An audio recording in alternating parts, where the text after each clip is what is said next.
परमेश्वर का हम धन्यवाद देते हैं। परमेश्वर ने अपनी इच्छा को प्रकट किया है सुरेश और उमा के जीवन में, और दोनों ने यह निर्णय फैसला किया है कि शादी करेंगे, और 16 मार्च को आप दोनों एक यूनियन में आ गए हैं कॉल्ड मैरिज, और उसके बाद में अपना एक नया जीवन शुरू कर रहे हैं।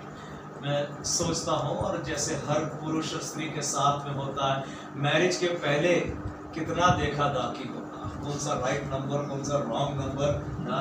मैं तो कई बार कह चुका हूँ, शादी के पहले सब गुड बातें बोल दिया जाता है, गुड वुमन गुड मैन है, शादी के बाद असली कलर निकलता है ना। परंतु हम जो विश्वास में है, हम जानते हैं परमेश्वर ने जोड़ा है, उसको कोई अलग नहीं कर सकता। Therefore we take joy in what God has sent for us, what God has provided for us. परमेश्वर ने एक निर्णय लेने में हमारी मदद किया। इसके बाद में कोई अपने डिसीजन को रिकंसिडर नहीं करेगा ना, और धन्यवाद देगा कि परमेश्वर ने दिया, जो कुछ भी दिया वो अच्छा दिया है। आज के मनन के लिए हम परमेश्वर के वचन को खोलेंगे, और मेरे साथ एक वचन पढ़ेंगे आप, जो रोमन्स 1 चैप्टर में और 20 कलम में पाया जाता है। रोमन्स 1, रोमी उसका पहला चैप्टर और 20 कलम में। उसके अनदेखे गुण अर्थात उसकी सनातन सामर्थ और परमेश्वरत्व जगत की सृष्टि के समय से उसके कामों के द्वारा देखने में आते हैं, यहाँ तक कि वे निरुत्तर हैं। बस पौलुस लिख रहा है, परमेश्वर के अनदेखे गुण को अगर देखना है, देखिएगा परमेश्वर को किसी ने नहीं देखा। बाइबल कहती है गॉड इज अ स्पिरिट। ये हमारी नेचुरल लाइफ से गॉड दिखता नहीं है। हम चर्च में भी आएंगे और देखेंगे गॉड का यार एक भी नहीं दिख रहा है, यहाँ तो एक भी नहीं दिख रहा। अरे गॉड इज अ स्पिरिट। हमको इन आंखों से देख नहीं सकते, छू नहीं सकते हैं। उल्टा परमेश्वर ने बाइबल में बताया है किसी तौर की मूर्त सूरत पे मत बनाना, क्योंकि हम परमेश्वर की तुलना नहीं कर सकते, इतना वो महान परमेश्वर। पर पौलुस बता रहा है परमेश्वर की अनदेखी बातें, for the invisible things of God are clearly seen from the creation।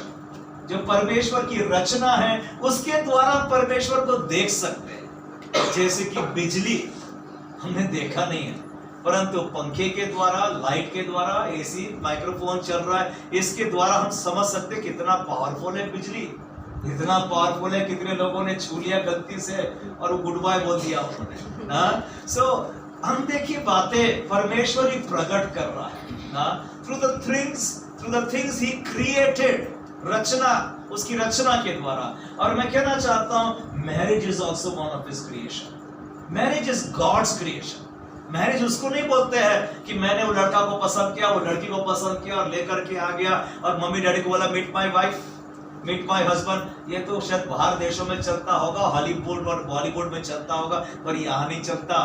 Because marriage is God's creation, God's creation. जब सबसे पहले परमेश्वर ने आदम के लिए पत्नी तैयार किया था, बाइबल कहती है, मेरे साथ खोलेंगे उत्पत्ति की पुस्तक, उसका 2 चैप्टर और 21 कलम। देखो ना परमेश्वर ने कैसे, परमेश्वर ने आदम के लिए पत्नी तैयार, उसका 18 कलम पढ़ देंगे पहले। फिर यहोवा परमेश्वर ने कहा, आदम का अकेला रहना अच्छा नहीं, मैं उसके लिए एक ऐसा सहायक बनाऊंगा जो उससे मेल खाए।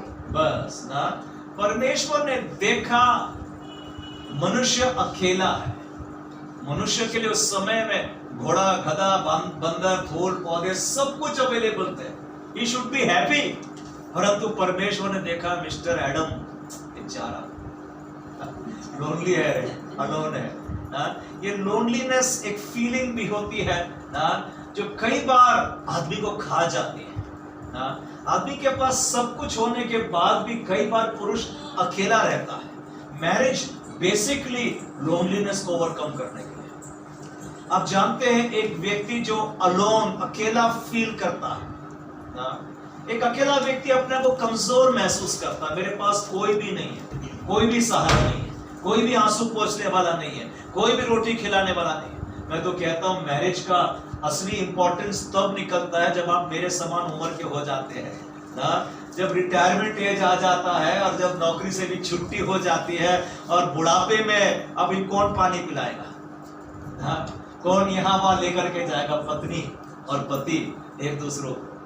मैं और मेरी पत्नी अभी वो स्टेज ऑफ मैरिज में आ रहे हैं जहाँ पर ग्रैंडफादर भी बन गया हूँ ना, ग्रैंड मदर भी बन गई है ना। अभी धीरे धीरे एक न्यू स्टेज ऑफ लाइफ निकलते जा रहा है। 2 साल मेरी पत्नी रिटायरमेंट हो जाएगा ना।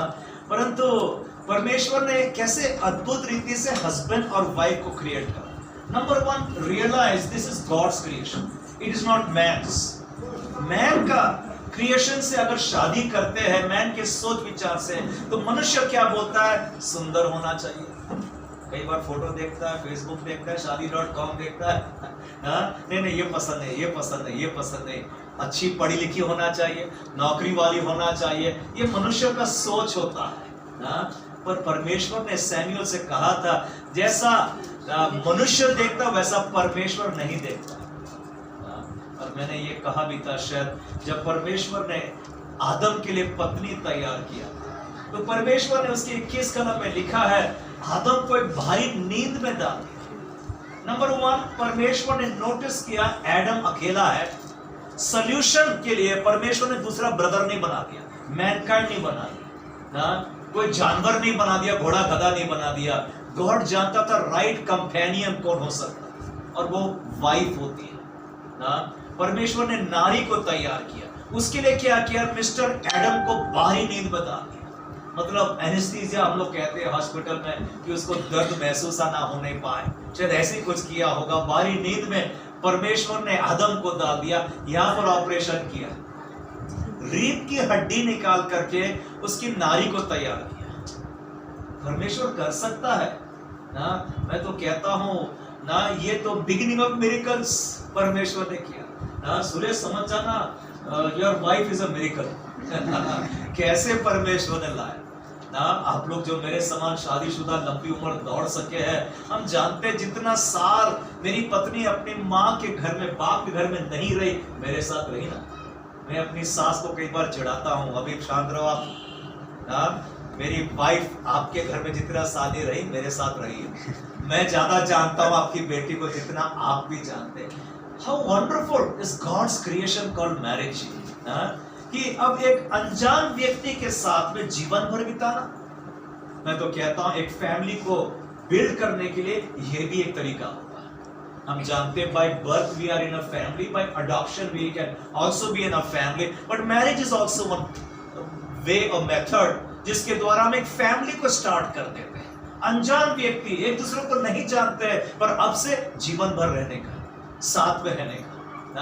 गॉड लव्स दैट यूनियन, जब हम एक चित्त एक मन होकर के उसी उत्पत्ति 2 चैप्टर में लिखा है, परमेश्वर ने आदम को बाहरी नींद में डाला और उसकी रीढ़ की हड्डी से उस स्त्री नारी को तैयार किया और पेश किया। First time, first looks Adam Eve को दे रहा।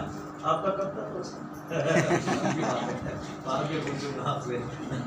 First time first look. अरे वाया, देखो ना एडम ने देखते साथ ही क्या बोला, उसने अपनी भाषा बोल रहा है, वाओ क्या सॉलिड है, ऐसा बोला होगा।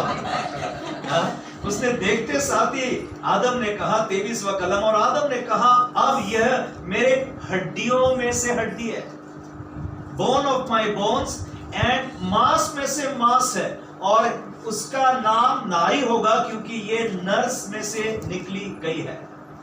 देखते साथ ही एडम ने एक चीज देखा, She is bone of my bones and flesh of my flesh. मतलब ये मेरे शरीर का एक भाग है। उसने acknowledge किया on day 1। परमेश्वर को उंगली नहीं उठाया, ये क्या दिया, ये क्या दिया। अब आप पर मैंने सोचा होगा वो क्या नारी होगी जो परमेश्वर ने तैयार किया। पर माइंड यू, बाइबल में लिखा है जैसा मनुष्य देखता वैसा परमेश्वर नहीं देखता। पता नहीं वो स्त्री कैसे होगी, क्या होगी दिखने में, पर एडम ने एक्सेप्ट कर दिया। Acceptance in marriage is very important. Acceptance without condition, acceptance only God ने दिया। जैसे आप और मैं बच्चों को स्वीकार करते हैं, बॉय हो या गर्ल हो, मेरे पास 2 लड़कियां हैं, धन्यवाद, जो प्रभु ने दिया अच्छा दिया। हम क्वेश्चन नहीं करेंगे उसको ऐसा दिया, उसको ऐसा दिया, मेरे को ऐसा दे। अरे बाबा ना, एक्सेप्टेंस, मैरिज में एक्सेप्टेंस 100%, जो प्रभु ने दिया बेस्ट दिया। देखो बच्चे माता पिता डिसाइड नहीं कर सकते ना, माता पिता चुनाव नहीं कर सकते। मैंने बताया था एक बार जब म्यांमार गया था मैंने, और बुद्धिस्ट मॉन्क मॉनेस्ट्री देखने गया था, पगोड़ा देखने गया था, और 2 मूर्त देखा था वहां। एक मूर्त पर इतने सारे फूलहार और एक दूसरी मूर्त पर 2-3 फूलहार। मैंने गाइड को पूछा, एक्सक्यूज मी, ये समझ में नहीं आया मेरे को। अरे बोले ये वाला मूर्त पर हार डालने से लड़का पैदा हो जाता, वो वाला मूर्त पर हार डालने से लड़की। कौन समझाए इसको बाबा? ये परमेश्वर ने हमारे हाथ में नहीं दिया है। बॉय होना या गर्ल होना, जो भी दिया थैंक यू लॉर्ड, धन्यवाद देते ना, हम एक्सेप्टेंस करते ना, पेड़ा बांटते ना जब बच्चा पैदा हो जाता है। एक्सेप्टेंस, वैसे ही मैरिज में acceptance is very much important. मैंने प्रीच भी किया हूं, देखो अमेज़न बोलो, फ्लिपकार्ट बोलो, स्नैपडील और बाकी सब ऑनलाइन शॉपिंग, ये पहले फेलियर था, पहले सक्सेसफुल नहीं था, क्योंकि ना इसमें रिटर्न पॉलिसी नहीं था इनके पास। एक बार आपने खरीदे तो फंस गए, अभी जो भी है भैया लेना ही पड़ेगा, डूब गए।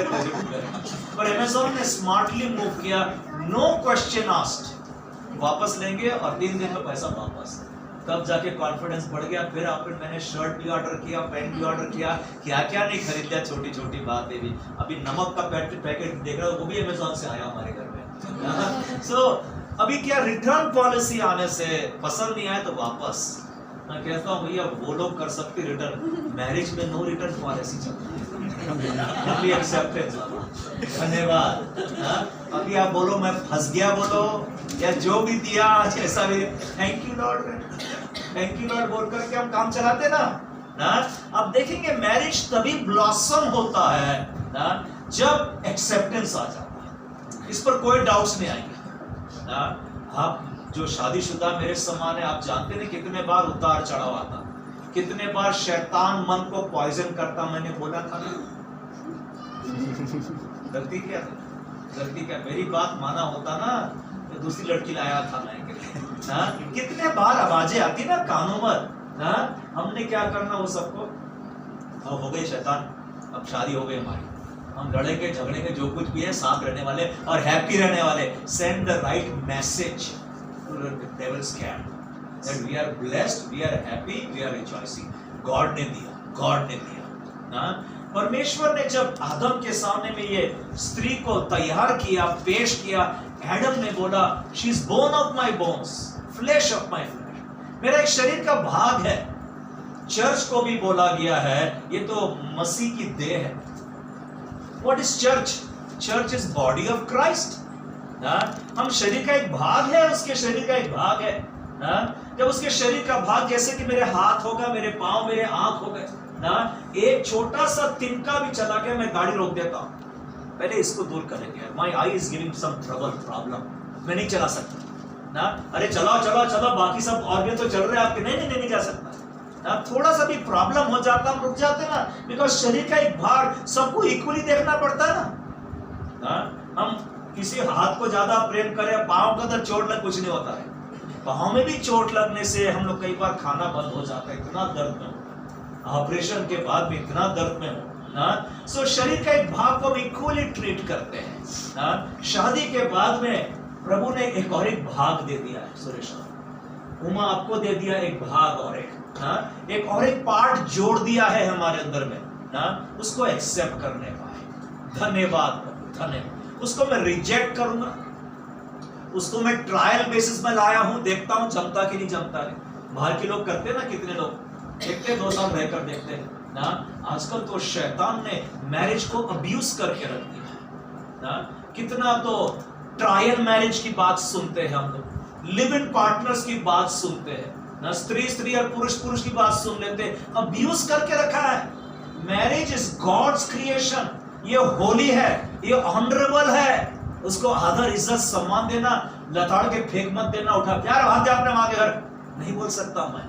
अब मेरा वो शरीर का भाग है, जैसे आदम ने उसके विवाह के दिन में एक ही कमिटमेंट कर दिया, ये तो मेरा शरीर का भाग है। जो हम क्रिश्चियन मैरिज में वाउज बोलते हैं और उसमें कुछ ऐसा ही बोलते हैं, मेरे तेरे दुख में, सुख में, तकलीफ में, रोग में, बीमारी में, अमीरी में, गरीबी में मैं जीवन भर तेरे साथ रहूंगा। उस समय तो बोलने को बहुत अच्छा लगा, पर जब विपत्ति आ गई तो कई लोग छोड़ भाग जाते ना, पसंद नहीं करते हैं ना। इसलिए बहुत आवश्यक है कि अब जब मैरिज हो जाता है, मैरिज फॉर लाइफ है। अभी जो भी मिला ना, मैंने कई बार हमारे ब्लॉसम मैरिज सेमिनार्स में भी, नहीं दिख रहा है, ब्लॉसम नाम दिया गया है। ब्लॉसम नाम इसलिए दिया गया जैसे गुलाब का फूल, अभी ये तो लाल लाल दिख रहा है, तो आर्टिफिशियल है ना, पर कई बार जब नया पेड़ रहता है, फूल खुलता नहीं, हम ठहरे रहते, कलर भी नहीं पता क्या है ना, पूरा ग्रीन दिखता ऊपर से, बाद में थोड़े समय के बाद पेटल्स आ गए उसके पास में और दिखा रही है तो व्हाइट है, रेड है, ब्लू है, व्हाटएवर ना, बाद में समझ में आता है। वैसी मैरिज ब्लॉसम करता है धीरे धीरे करके। अगर मैं उतावली करूं, गड़बड़ी करूं, खुलता नहीं, फूक मारूंगा ना, ये तो मुरझा जाएगा, खराब हो जाएगा रे, ऐसा नहीं खोलते हैं फ्लावर को ना, धीरे धीरे खराब ही हो गया ना, ऐसा नहीं करते मैरिज में, धीरे धीरे ब्लॉसम होता है ना। बाइबल में लिखा है, इवन फॉर हनीमून के बारे में लिखा है, जब तेरी नए नए शादी हो, 1 साल तक तू युद्ध में मत जाए ना, 1 साल तक अपने घर में रहना और अपने पत्नी को खुश करना लिखा है ना। पत्नी को खुश करना ये ड्यूटी, कर्तव्य है हर पुरुष का, बिकॉज वो पत्नी, वो लड़की अपने बाप के घर को छोड़ करके आई है ना, एक डिफरेंट इन्वायरमेंट में आ गई, उसको वहां पर माँ का प्यार, बाप का प्यार, लड़ाई में झगड़ा भी, जो भी प्रेम भी करते पर आंसू पोंछते थे ना, अभी डिफरेंट ना। हम जानते हैं ना, जितने लेडीज हैं यहाँ पर, कितना चेंज होता है मैरिज में। आप सेम कास्ट में भी होंगे और सेम लैंग्वेज में भी होंगे, पर फिर भी बहुत चेंज होता है। वो चिकन करी ऐसा बनाती थी और मटन करी ऐसा बनाती थी, और तू क्या बनाती है, रोटी इंडिया का मैप बना के रखती, मेरी माँ देखा ना ऐसा बनाती थी, कितने बार तू मायना हो जाता है। परंतु हम एक्सेप्ट करते हैं ना, हम जो परमेश्वर ने दिया है ना। देखिएगा, मैरिज इज गॉड्स क्रिएशन। हम लोग जब कुछ भी चीज खरीदने जाते हैं ना, तो हम बिल्डर कौन है वो देखना चाहते हैं, किसने बनाया, उस बिल्डर का ना कुछ प्रीवियस हिस्ट्री है क्या, वो देखना चाहते हैं। कौन सा बिल्डिंग बनाया, क्या बनाया, अच्छा ये बनाया, ये बनाया, फिर हम जाकर हाथ डाल देते आगे वाली चीज जो बनाने वाला है ना। मैरिज का भी ये क्रिएशन, परमेश्वर जो क्रिएटर ऑफ मैरिज है, उस पर भरोसा हम करें। इस क्रिएटर ने सबसे पहले ये पृथ्वी को बनाया, क्या अद्भुत बनाया, क्या शानदार बनाया। जो सूरज, वो चंद्रमा, वो तारेगण, एवरीथिंग ऑर्डरली घूमते हैं ना, कोई भी आउट ऑफ प्लेस नहीं है ना। वो पेड़, वो पौधा, वो हरियाली, अभी मैं सुना था वो हनी बीज, मधुमक्खी, वो मरते जा रही है, इतने टावर होते जा रहे हैं, मधुमक्खी मर जाएगी तो अनाज नहीं होगी, पॉलिनेशन नहीं हो सकता ना, फ्लावर जर्मिनेट नहीं होने वाला है, अलग समस्या। मतलब कितना बैलेंस्ड है पूरा इकोसिस्टम हमारा। ये सब कुदरती है, परमेश्वर ने बनाया, सोच करके बनाया। कहीं पर पढ़ा था मैंने, कोई शास्त्र में कोई ने बताया मुझको, वो चंद्रमा कहां से आया बताओ मैं आपको। चंद्रमा पहले पृथ्वी के पास था, पर बुढ़िया झाड़ू मार रही थी और एक मारी झाड़ू तो डुइंग समा चला गया। अरे बाबा, किसी ने बनाया ना, सोचना। मेरा सौभाग्य था जब स्टीफन हॉकिंस का प्रोजेक्ट सर्न देखने गया था मैं। CERN स्विट्जरलैंड और जर्मनी के, फ्रांस के बॉर्डर में है, वो 5 किलोमीटर नीचे है, और हाई स्पीड फोटोन और इलेक्ट्रॉन से कोलिजन होता है, और वो बिग बैंग थ्योरी को सिमुलेट कर रहे हैं कि जो जोर से धमाका होगा तो फिर बन गई, क्योंकि वो प्रूफ करना चाहते, जो हमारे बच्चों को स्कूल में सिखा रहा है, मैनकाइंड कहां से आया बच्चे, और करोड़ों करोड़ों साल पहले बिग बैंग हो गया था और पृथ्वी बन गई, ये मनुष्य बन गया ना। बाइबल कहती है परमेश्वर ने मनुष्य को मिट्टी से बनाया, परमेश्वर ने 2 शब्द दिया और हरियाली पैदा। ये देखो ना, क्रिएटर ना। अभी समय नहीं पढ़ने का, परंतु उत्पत्ति 1 और 2 में लिखा है, उस मालिक ने जब ये सृष्टि को बनाया, ये सृष्टि रेकामी थी, खाली थी, ये पृथ्वी पर अंधियारा छाया था, ये पृथ्वी पर कुछ भी लाइफ नहीं था, कुछ भी नहीं था। सो मेरा परमेश्वर आउट ऑफ नथिंग समथिंग बना देता, ग्रेट थिंग्स बना देता ना। ये क्रिएटर पर भरोसा करें हम। मैरिज को हम देखते हैं ना, वो क्रिएटर को देखने पाए वो क्रिएटर मेरे मैरिड लाइफ को बिल्ड कर रहा है। उत्पत्ति 127 और 1 में कहता है, बाइबल में कहता है, Psalms 127:1 में, except the Lord builds the house, जब तक यहोवा घर को ना बनाए, बनाने वाले की मेहनत शून्य, जीरो, व्यर्थ है। बनाने वाले की मेहनत, आप और मैं, हम है बनाने वाले। मदर, फादर, हस्बैंड, वाइफ घर को बनाते, निर्माण करते, पर बाइबल बता रही वो मेहनत व्यर्थ हो जाएगी जब तक गॉड फैक्टर नहीं है उसका, परमेश्वर ने नहीं बनाया उसको। जब तक परमेश्वर ने ना बनाया तो बनाने वाले की सारी मेहनत व्यर्थ हो जाती है। मनुष्य सोचता है मेरे रुपया, मेरा जॉब, मेरा सैलरी, मेरा इंटरनेट और एजुकेशन के द्वारा मैं घर को बना लूंगा। अच्छा, पर कितने बाहर हमने देखा ना, वो धनवान के घर भी टूटे हुए घर है, शांति नहीं है, आनंद नहीं है, मिठास नहीं, रोटी गले से उतरती नहीं। क्या फायदा रे? उस मेज पर इतना सारा भोजन रखा गया, पर डॉक्टर ने बोला ये मत खा, ये मत खा, ये मत खा। क्या मतलब? क्या फायदा तेरे आशीषों का? परंतु जब परमेश्वर घर में लाता, घर बनाता है, ये क्रिएटर को देखने पाए। यही क्रिएटर ने वहां भी बोला, I will build my church. Church को भी परमेश्वर बनाता है। हाँ, पर मैं यहाँ गलती से नहीं आए, धोखे से नहीं आए, ये बिल्डर है, इसके पीछे बिल्डर है। उसने चुन चुन करके तारण पाने वाले को चर्च में लेकर के आता है। मैं तो कहता हूँ किसी के कहने पर चर्च नहीं जाता हूँ, किसी के बहकाने, मेरा ब्रदर, सिस्टर, गर्लफ्रेंड, बॉयफ्रेंड, इसलिए चर्च नहीं चुनते हम लोग। गॉड ने बोला मुझे, गॉड ने बोला मुझे, क्योंकि परमेश्वर चर्च को निर्माण करता है। ये बिल्डर को देखो ना, जब वो बिल्ड करता है, बिल्डर की जब बातें हम करते हैं, हर एक बिल्डर के पास एक प्लान होता है। विदाउट प्लान बिल्डिंग नहीं बन सकती। खासकर आजकल के दिनों में तो कितना प्लान अप्रूवल लाना पड़ता है, ज्यादा मेहनत वहां करना पड़ता है। यहाँ से सर्टिफिकेट लाओ, वो प्लान अप्रूव करो, वो प्लान अप्रूव करो, फिर जाके ओके हो गया, फिर तो खटाखट। आजकल मशीनरी इतनी सब फास्ट है ना, 6 महीने और 1 साल में आपका बिल्डिंग घर तैयार भी हो जाता है। और मेजर काम लग गया वो प्लान्स में ना। जब परमेश्वर कहता है जब तक यहोवा घर को ना बनाए, नंबर 1 समझ लेना, परमेश्वर है बनाने वाला। नंबर 2, जब बिल्डर बनाने वाला वो है तो उसके पास प्लान है मेरे घर का, मेरे परिवार का, एक ब्लूप्रिंट है मेरे लाइफ का। बाइबल में लिखा है, जर्माया मैंने भी कहा था, मां के गर्भ में रचने से पहले परमेश्वर मुझे जानता था। वाओ, मैं बोलता हूं। और ये भी उसने उसको ये इजराइल में भविष्यवक्ता करके नियुक्त कर दिया। उसका जॉब, प्रोफेशन क्या होने वाला वो भी प्रभु ने पहले से ठहरा दिया, मां के गर्भ में रचने से पहले। अब बिलीव करें कि आपके जीवन के लिए एक प्लान है मेरे परमेश्वर के पास। विदाउट प्लानिंग नहीं उतारा।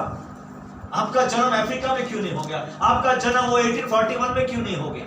सोच करके आपको उतारा है यहाँ पर प्लान के साथ। हर एक बिल्डर के पास में एक प्लान होता है। आपका शादी ब्याह एक्सीडेंट नहीं है, गलती और धोखा नहीं है। परमेश्वर ने एक योजना के साथ में आपको जोड़ा है, एक प्लान के साथ में आप आए।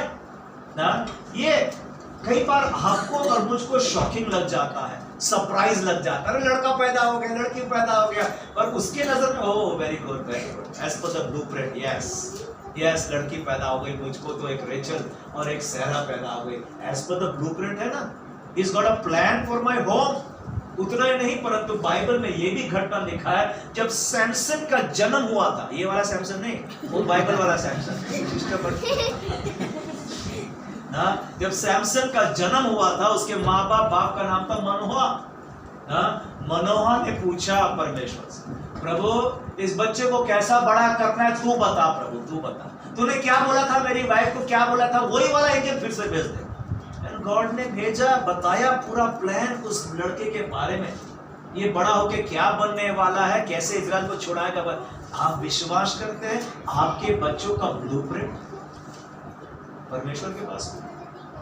कितने बार हमने अपने बच्चों को, हाँ इंजीनियर बन जाएगा, डॉक्टर बन जाएगा, इसको तो मैं भेजूंगा भैया, पढ़ा लिखा चले, परंतु क्या परमेश्वर से पूछा, प्रभु तू क्या चाहता है, इन बच्चों का फ्यूचर क्या होने वाला? बिलीव करें ना, परमेश्वर के पास प्लान है आपके घर के लिए, आपके फैमिली के लिए। परमेश्वर ने बनाया है तो परमेश्वर उसको बढ़ाता भी है। बाइबल कहती है ये बच्चे लड़के